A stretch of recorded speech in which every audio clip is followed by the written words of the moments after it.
nama gootummaas qabu kan onneen akka sibiilaa kan hedduun keessan beektan aktara turkii tokkoon wal isin barsiisa. Har'a dursa laayik sheer koppilink gochuun jalqaba. Maqaan isaa Kivaanch Taatiliitaak jedhama. Kan dhalate Onkolleessa 27 bara 1983 magaalaa Turkii irraa kiiloomeetira 62 taata.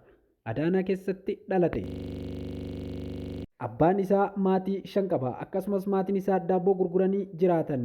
Kivaanch kan itti barate mana barumsaa dhuunfaa yookaan piraayiveet iskuul Yenichechaag jedhamu keessattidha. Kivaanch akkuma abbaa isaa kubbaa kaachoo yookaan baaskeetbool taphachuun beekama. Erga maatiin isaa bara 1997 gara Istaanbul dhufanii boodatti barnoota isaa kan xumure Istaanbul Kaltar Yuunivarsiitii jedhamurraa bara 2003 eebbifame. Yeroo jalqabaaf diraamaa Gumuuz jedhamu kan hojjete Kivaanch bara 2005-2007tti intala maqaanis Himaamat jedhamtu waliin kan ilaalame. Turkii qofa keessatti osoo hin taane akka addunyaattis beekamtii argateera.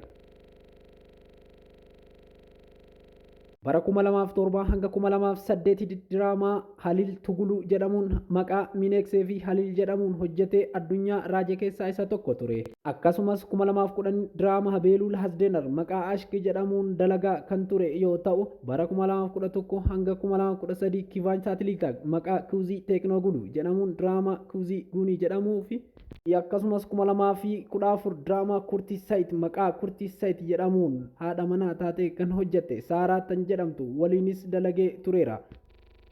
Bara 2016 hanga 2018tti diraamaa isaa kan TV irratti gad dhiifamu Fiqir Kabaqaal maqaa Jesuur Alamduroo jedhuun addunyaa irratti beekamtii argateen. Akkasumas diraamaa Ameerikililaar Karaadisdee jedhamuun Ameerikatti hojjeteera.